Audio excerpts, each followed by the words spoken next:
Sobre el tema de contraste de hipótesis, hemos llegado hasta esta parte. Vamos a utilizar todos los conceptos de estadísticos descriptivos principalmente y el tema de probabilidades. Entonces, para poder hacer una introducción breve al contraste de hipótesis, lo que vamos a ver en este tema es el concepto, ¿no? Que es una hipótesis nula, alternativa, el concepto de nivel de significación, la significación, los errores que se cometen al aceptar o rechazar una hipótesis, eso dentro de lo principal en este tema. Una hipótesis es una idea sobre lo que está ocurriendo en una determinada realidad. Si bien no podemos conocer con exactitud esa realidad, podemos nosotros hacer conjeturas, ¿no?, de lo que puede estar pasando. Entonces es una respuesta anticipada a una pregunta de investigación, la hipótesis. Por ejemplo, se pregunta sobre una población, este investigador, si ellos pesarán unos 70 kilos, igual que los fumadores. Entonces tiene una idea. Parece que los que fuman tienen un peso diferente de los que no fuman. Entonces, él se pregunta, ¿no?, ¿pesará lo mismo? Y hace su investigación. Como son muchos, la población es mucha, entonces se elige una muestra, una porción representativa de la población. Esos conceptos ya lo hemos visto. Y realiza su medición. En promedio ha salido 85. Él esperaba que sea 70, o sea, que pesen lo mismo. Eso se llama hipótesis nula, ¿no? Que la población estudiada pese lo mismo que la otra población de comparación, fumadores versus no fumadores. Pesan 70. Esa es hipótesis nula. Pero ha salido 85. Existe una diferencia. Si esta diferencia es grande, se rechaza la hipótesis nula, de que pesan lo mismo. Y por tanto se acepta la hipótesis alternativa de que hay una diferencia de peso. Ahora, esta será una gran diferencia entre 70 y 85, no será una gran diferencia. Eso, ¿no?, es el tema en cuestión. Y para eso utilizamos ciertos estadísticos que nos permiten saber si es una gran diferencia o no. Entonces, ¿qué es una hipótesis? Como habíamos dicho, es una creencia, es una aseveración, una respuesta anticipada sobre los parámetros de una población. Este parámetro puede ser la media, como hace un momento hemos visto, el promedio de peso, puede ser la varianza, puede ser una tasa o una proporción. Entonces, por ejemplo, aquí, sobre un porcentaje, parece que existen enfermos. ¿Será el 5%? ¿Será más del 5%? ¿Menos del 5%? Pero ¿de dónde ha salido el 5%? Ahí entran las nociones de probabilidad, de su experiencia, noción bayesiana de probabilidad, o de los datos que tiene hasta el momento, ¿no?, de la experiencia. Es la noción frecuentista de probabilidad. Entonces, estas diferencias que se ven aquí, por ejemplo, aquí hay una población que en promedio tiene 75, y aquí tenemos otra población que en promedio tiene 70, existe una diferencia. Entre 70 y 75 existe una diferencia. Pero la diferencia será significativa como para decir, este grupo es muy diferente de este grupo. Entonces, para eso debemos, aquí hay una diferencia de 5 kilos, ¿verdad? ¿Será mucho 5 kilos? ¿Será poco 5 kilos? Entonces, para eso se utilizan las diferentes medidas de contraste de hipótesis, para hacer el contraste. Entonces, ¿cuándo se acepta que hay diferencias? Cuando sobrepasa cierto límite de confianza que se tiene para comparar con otro grupo. Por ejemplo, aquí tenemos un grupo, en promedio pesan 75, ¿no?, y el límite Aquí estaría más o menos el límite y justo cae en 70, y aquí otro límite justo cae en 80. Entonces el promedio es 75, pero el mínimo es 70 y el máximo es 80. ¿Cómo sé que ese es el límite? Porque si dibujamos una curva normal, encontramos este punto que se encuentra exactamente a 2 desviaciones típicas de la media. Habíamos indicado que esta es la media. A una desviación típica tenemos ese punto de inflexión donde la curva deja de ser convexa y se convierte en cóncava, ¿no? Esa distancia es de una desviación típica. Si nosotros abarcamos una distancia similar, nos alejamos de 2 desviaciones típicas y justo llegamos a ese punto crítico, ¿no? Enseguida vamos a ampliar ese concepto, pero existe un límite. Cuando está muy por debajo de ese límite, ¿no?, la observación hallada o muy por encima, recién podemos decir que existe una diferencia significativa. Entonces aquí ha salido un promedio de 70 y justo está en el límite, por tanto esto no es muy diferente de esto. Son diferentes, pero no muy diferentes, para hacer un contraste de hipótesis, ¿no? ¿Se pueden cometer errores? Claro que sí, existen errores de tipo 1 y errores de tipo 2 que al finalizar de esta charla lo vamos a conocer. Entonces, para identificar una hipótesis, existen dos tipos de hipótesis. La hipótesis nula, también conocida como H0, y la hipótesis alternativa, conocida como H1. H0 es la que contrastamos. Los datos pueden refutarla. No debería ser rechazada sin ninguna buena razón. Es aquella que nos dice que está igual, que no va a cambiar, ¿no? que después de la medición va a ser similar entre ambos grupos. No va a haber diferencia. Eso dice H0. En cambio, la hipótesis alternativa es la que niega H0, los datos pueden mostrar evidencia a favor y no debería ser aceptada sin una gran evidencia a favor, ¿no? Entonces, es aquella que dice que sí va a ser mejor, que va a cambiar, que no va a ser igual, ¿no?, que va a ser diferente. Esa es la hipótesis alternativa. En términos estadísticos, podría mencionarse como H0, término de 50%, y H1, diferente del 50%.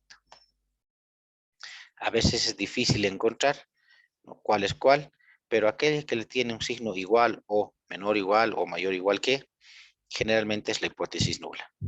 En cambio, la hipótesis alternativa es diferente de, menor que o mayor que. Veamos algunos ejemplos.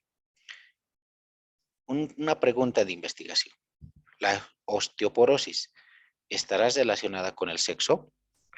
Una pregunta de investigación. Entonces, ¿cómo se soluciona esto en términos de encontrar H0? Entonces, si el sexo es un factor para tener osteoporosis, por tanto, la hipótesis nula diría que el 50% son varones y el otro 50% son mujeres. Por tanto, la osteoporosis afecta igual a ambos sexos. Entonces, P igual a 50. Pero eso sería nuestra hipótesis nula. ¿Qué sería nuestra hipótesis alternativa? Pensamos que existe una asociación, una relación entre la osteoporosis y el sexo, y eso ya ha sido estudiado, ¿no? Ya tenemos datos sobre eso. Incluso vamos a ver esos datos de la osteoporosis en mujeres menopáusicas, ¿no? Entonces, lo opuesto sería decir que no, la osteoporosis es diferente, afecta un porcentaje diferente a algún sexo, no 50%. Eso sería la hipótesis alternativa. Entonces, la hipótesis nula sería de que no, la osteoporosis afecta al 50% de las mujeres o al 50% de los varones. Por tanto, el resto sería el otro sexo. Aquí vemos otro ejemplo, ¿no? El colesterol para una dieta mediterránea, ¿no?, donde no se accede a mariscos, esas cosas, es de 6 milimoles, ¿no? ¿Qué podemos decir nosotros? Que en la hipótesis nula diría que sí, ¿no?, la hipótesis de los que viven cerca de la costa comparado con los que no es igual, de 6 milimoles litro, normal. Lo opuesto sería decir no, evidentemente los que vivimos fuera de la costa tenemos un mayor consumo de colesterol y sería diferente de 6, ¿no?, o mayor que 6 podría ser. Entonces la hipótesis nula diría que es igual a 6. ¿Cuál es el razonamiento básico sobre esto? Si supongo que H0 es cierta, él se pregunta, ¿los fumadores pesarán lo mismo que los no fumadores? No, él piensa que H0 es cierta, que ambos grupos pesan 70 kilos. No hay una diferencia de peso entre ambos grupos. Pero él ha encontrado lo siguiente, ha encontrado 85. Ha hecho su análisis estadístico, tiene su límite inferior y tiene su límite superior, ¿no? Estos se encuentran a través de la varianza y la desviación típica. Y ha salido por encima del límite superior, ha salido 85. Él esperaba que salga 70, entre un número menor y un número mayor, que había probabilidad de que ocurra, había un intervalo, pero ha salido fuera de ese intervalo. Entonces, el resultado del experimento es improbable, ¿no? No debía pasar, pero ha pasado. Sin embargo, ha ocurrido. ¿Qué debe hacer el investigador? ¿Qué se hace cuando la teoría no coincide con los resultados? Se rechaza la hipótesis nula. Por tanto, si se rechaza la hipótesis nula de que los dos grupos eran iguales, entonces se acepta la hipótesis alternativa, pero siempre y cuando nosotros lleguemos a este lugar, a esta región que escapa de ese intervalo de confianza, llamada región crítica. Enseguida la vamos a ver. Veamos otro ejemplo. Lo mismo, suponemos que H0 es cierta. Los dos grupos pesan 70 kilos. Hacemos la medición. Ha salido 72. Es diferente de 70, claro, pero no es lo mismo. Hay una diferencia. Hay una diferencia y es una diferencia que cae en el intervalo de confianza, dentro de ese intervalo de posibilidades. El resultado del experimento es coherente con lo que se esperaba. ¿Qué hace el investigador si su teoría hace predicciones con éxito? ¿Queda aprobado que es cierta? ¿No? ¿Será cierto? ¿Realmente los fumadores pesarán igual que los no fumadores? Tenemos una duda. Por lo pronto podemos decir que no hay evidencia en contra de H0. O también podemos decir que no se rechaza H0 o que finalmente el experimento no es concluyente. ¿Por qué? Porque se ha hecho en una población pequeña, ¿no? Porque podrían haber ciertos sesgos, etcétera, N de cosas. Pero finalmente en este experimento indicamos de que no hay una diferencia significativa entre ambos grupos y que no se puede rechazar H0. Se acepta. El contraste finalmente es no significativo. Ahora veamos cuándo es el contraste significativo y cuándo no es significativo. Para eso necesitamos introducir dos conceptos, región crítica y nivel de significación.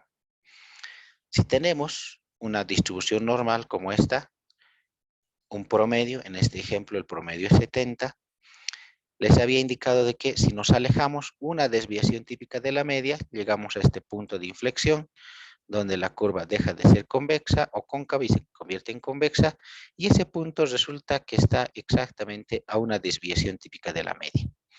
Si nos alejamos dos desviaciones típicas de la media, se genera un intervalo hacia abajo y también puede generarse hacia arriba. Ese intervalo nos da a relucir una región, ¿no?, que va más allá del intervalo por arriba y también por abajo.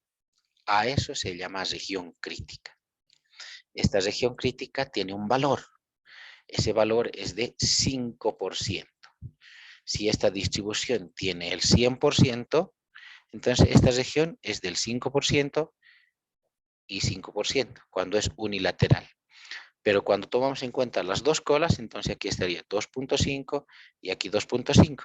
Y lo que hay en medio es el 95%. A eso se denomina área de no rechazo, o también conocido como intervalo de confianza, el área de no rechazo, el intervalo de confianza.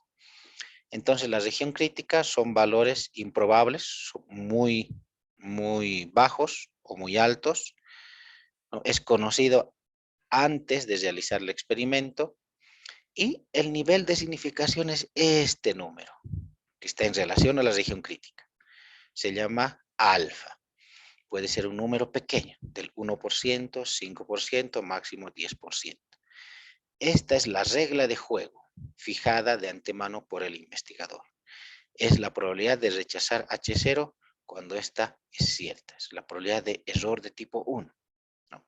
Entonces, también se conoce popularmente como error, ¿no? El error humano, la probabilidad de error, de fallar. Entonces, ¿qué tamaño es esa probabilidad de error? Mientras más pequeña, mejor. Entonces, 5%. Estudios de 2 estrellas, 5%. Estudios de 3 estrellas, 1%, ¿no? Entonces, son los conceptos. Les decía, cuando el contraste es unilateral, a ambos lados se distribuye ese 5%. Pero a veces no tenemos un contraste bilateral, tenemos un contraste unilateral. Es decir, pensamos que pesa menos. Entonces, de otro lado nos interesa. Entonces, unilateral. O pensamos que pesan más. Entonces, solo un lado nos interesa. Cuando no sabemos si pesan menos o pesan más, entonces utilizamos el contraste bilateral. Casi siempre en la investigación nos decantamos por un lado. Otro concepto, y este es el concepto más importante del contraste de hipótesis, se refiere a la significación, conocida también como p-valor.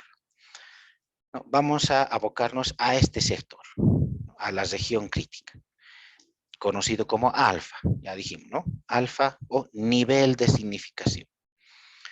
Una vez que nosotros hemos elegido el alfa, puede ser de 5%, entonces sabemos que del final hasta este lugar es el 5%, y el restante 95% es el intervalo de confianza, ¿no? Es el área de no rechazo.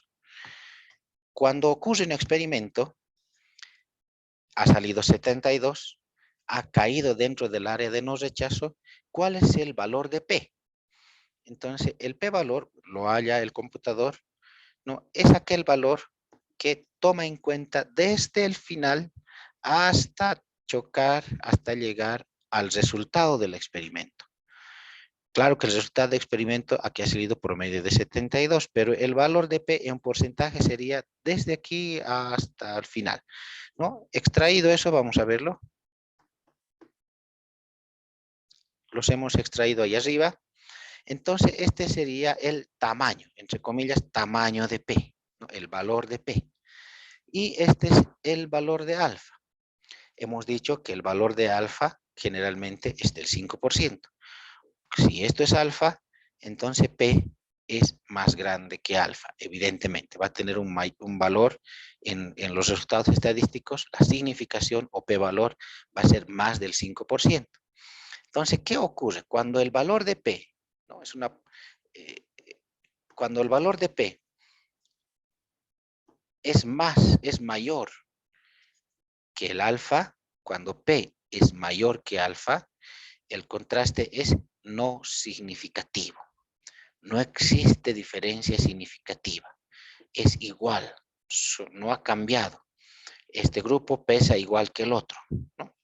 ¿Por qué? Porque ha caído justo en el área de no rechazo, está dentro del intervalo de confianza del 95%, no ha llegado a la región crítica, no es menor que alfa, P es mayor que alfa. Entonces, a eso se llama contraste no significativo. Veamos otro resultado.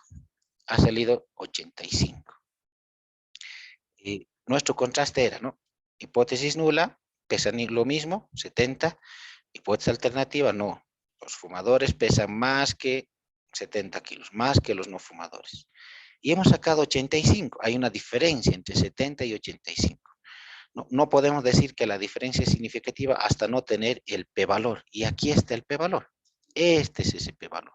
Desde el final hasta este. Si tomamos en cuenta que alfa es 5%, P es evidentemente menor que ese 5%. Alfa es mayor y P es menor. Entonces, el contraste se llama estadísticamente significativo, cuando P es menor que alfa. Entonces, esto es lo más importante del análisis de contraste de hipótesis, ¿no? Es decir, el resultado del experimento es diferente a lo que se esperaba a priori, ¿no? Entonces, resumiendo, alfa es un número pequeño que se elige al empezar el experimento. Conocido alfa, sabemos qué tamaño es la región crítica. En cambio, P es conocido después de realizar el experimento. Cuando tenemos el resultado, recién podemos conocer el valor P, llamado también significación. Entonces, el criterio de rechazo. Contraste significativo cuando P es menor que alfa. Eso es lo importante. Entonces, en los trabajos de investigación, en la parte metodológica, se dice, ¿no? La significación, el nivel de significación, así, el alfa es menor que 5%. ¿No? En los materiales y métodos se indica, ¿no? que existen dos grupos, se han comparado y debemos encontrar un valor P menor a 5% para decir que ambos grupos son diferentes. Realizado el contraste, ¿no?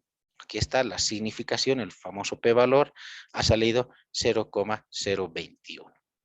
Si nuestro alfa era del 0,05, es decir, 5%, y nuestro p-valor ha salido 0,021, es decir, 2,1%, evidentemente p es menor que alfa. Entonces el contraste es significativo. La diferencia entre un grupo y otro es significativo. ¿Y a qué se debe esa diferencia? Seguramente al análisis o al tratamiento implementado por el investigador. No vamos a hacer este ejemplo de la moneda. Ahora, claro que existen riesgos al tomar decisiones, ¿no? Veamos, la hipótesis nula, ¿no? Nos dice que los datos pueden refutarla, es la que se acepta si las pruebas no indican lo contrario, ¿no? Rechazarla por error tiene graves consecuencias, pero en la hipótesis alternativa no debería ser aceptada sino una gran evidencia a favor. Hagamos este ejemplo. Estamos frente a un juez, tenemos un acusado, ¿no? y un acusador. El acusador es el investigador. El acusado es el experimento y el juez es el que determina si es cierto o falso, ¿no? Entonces, tenemos un caso de un delito. ¿Qué diría la hipótesis nula respecto de ese delito? El acusado es inocente. ¿Qué diría la hipótesis alternativa? El acusado es culpable. Entonces, la hipótesis nula es aquella que dice que es igual, que no ha pasado nada, que no hay un cambio, que es inocente. En cambio, la hipótesis alternativa es que es diferente, que ha mejorado, que ha cambiado, que es culpable, ¿no? Entonces, nosotros lo que debemos hacer, a ver, vamos a pasar al ejemplo. Este es el ejemplo. Ya, aquí está el ejemplo, ¿no? Entonces, diríamos que es inocente o que es culpable, ¿no? Ese es el investigador. Pero existe una realidad, ¿no? Que sabemos, ¿no? Que puede ser inocente o puede ser culpable. Entonces, cuando se declara inocente, ¿no? El juez dice, el veredicto sale inocente, y realmente la persona era inocente, no hay ningún error. Va un delincuente, mejor dicho, va a su casa una persona que no ha cometido ese error. En cambio, aquí el veredicto sale culpable, ha cometido ese error, ¿no? Digamos, es un delito grave, un homicidio, ¿ya? Es un delito grave. Entonces, y realmente él había cometido ese delito, entonces no se comete ningún error, va un delincuente a la cárcel. Pero aquí puede haber un error. Hay dos posibilidades de error. El primer error de tipo 1. El juez dice culpable, vaya a la cárcel. Pero realmente él no había cometido ese error, se ha cometido un error con él, ¿no? Y está pagando las deudas de otro. Entonces, un inocente en la cárcel. Y aquí otro error grave, también es muy grave. El investigador el juez dice inocente, vaya a su casa. Pero en la realidad él era culpable. Se comete un error. A esto se conoce como error de tipo 2. Entonces existen dos posibilidades de error. Ahora, trasladado este concepto a la investigación. Inocente, diríamos, no se rechaza H0. ¿No? Y culpable sería, se acepta H1. Se rechaza H0, por tanto, se acepta H1. En la realidad ocurrirá algo igual, ¿no? H0 es cierta o H0 es falsa. Entonces, inocente. Dice inocente y sale inocente, ¿no? El tratamiento no tiene efecto y así se decide. Por ejemplo, digamos que estamos haciendo, a ver, esto del COVID, a ver, esto del Dioxy-Smile, ¿no? Hay un estudio con los estudiantes de medicina, han hecho el estudio del dióxido de cloro para, como enjuague bucal, ¿no? Para disminuir la placa bacteriana. Entonces dice, no, los estudiantes no han encontrado diferencia y en la realidad el dióxido no sirve. Bueno, no es que no sirve, sino que realmente no desinfecta. Entonces el tratamiento no tiene efecto y así se decide. O en este otro caso, lo que ha ocurrido, ¿no? Se rechaza H0, se acepta H1. El dióxido es efectivo para la desinfección de la boca, ¿no? Y realmente eso era cierto, ¿no? H0 es falsa, por tanto H1 es verdadero. Y el tratamiento tiene efecto y el experimento así lo confirma. ¿Puede haber algún error? Claro que sí. ¿No? Puede decir el experimentador, dice, no, sí, el dióxido es muy bueno, desinfecta totalmente la cavidad oral, pero realmente no, eso no era cierto. Entonces el tratamiento no tiene efecto, pero se decide que sí. A eso se llama probabilidad de error de tipo 1, que es igual a este valor de alfa. Y el investigador decide cuán pequeño quiere que sea esta posibilidad de error, del 5% por lo general, ¿no? Y puede haber otro error, se llama el error de tipo 2 o error de probabilidad beta. El investigador decide, no hemos encontrado efecto, posiblemente el dióxido no desinfecte no, la cavidad oral, pero realmente sí lo hacía. El tratamiento sí tiene efecto, pero el investigador no lo percibe. A eso se llama error de tipo 2 o probabilidad beta, que tiene que ver con el tamaño de la muestra. Cuanto más grande sea la muestra, menor es la probabilidad beta. Entonces, finalizando, no se puede tener todo, claro que sí. Cuando aumenta alfa, también disminuye beta. Y cuando viceversa. Entonces, no se puede ambos disminuir hasta el 0, no se puede. Siempre uno va a ser afectado. En conclusión, las hipótesis no se plantean después de observar los datos, se plantean antes. La hipótesis alternativa, o mejor, la hipótesis nula, científicamente es la más simple. Es la que indica que no existen diferencias, que es igual. En cambio, la hipótesis alternativa, el peso de la prueba recae sobre ella. Es más, el investigador trabaja para que ocurra la hipótesis alternativa, implementa tratamientos para que haya una diferencia significativa comparado con otro grupo. Alfa debe ser un pequeño, tan pequeño como sea posible, ¿no? 1%, 5%, máximo 10%. Rechazar una hipótesis consiste en observar si P es menor que alfa. A eso se llama contraste significativo. En cambio, cuando P es mayor que alfa, es contraste no significativo. Cuando el contraste es significativo, se rechaza la hipótesis nula y se acepta la alternativa. Rechazar una hipótesis no prueba que sea falsa, ¿no? Podemos cometer error de tipo 1, ¿no? Decir que algo sirve cuando realmente no lo servía. O rechazar una hipótesis no prueba que sea cierta. Podemos cometer error de tipo 2, ¿no? Decir algo aseverar que algo no sirve cuando realmente sí servía. Eso es en lo más simple, ¿no? Si decidimos rechazar una hipótesis, no debemos mostrar la probabilidad de equivocarnos. Debemos mostrar la probabilidad de alfa y la probabilidad de beta. Entonces, eso es lo que hemos visto: hipótesis nula, alternativa, nivel de significación alfa, ¿no? También conocido como probabilidad de error tipo 1, P, ¿no? El resultado del experimento, la significación o p-valor. Hemos visto el criterio de aceptación o rechazo, que consiste en comparar p con alfa.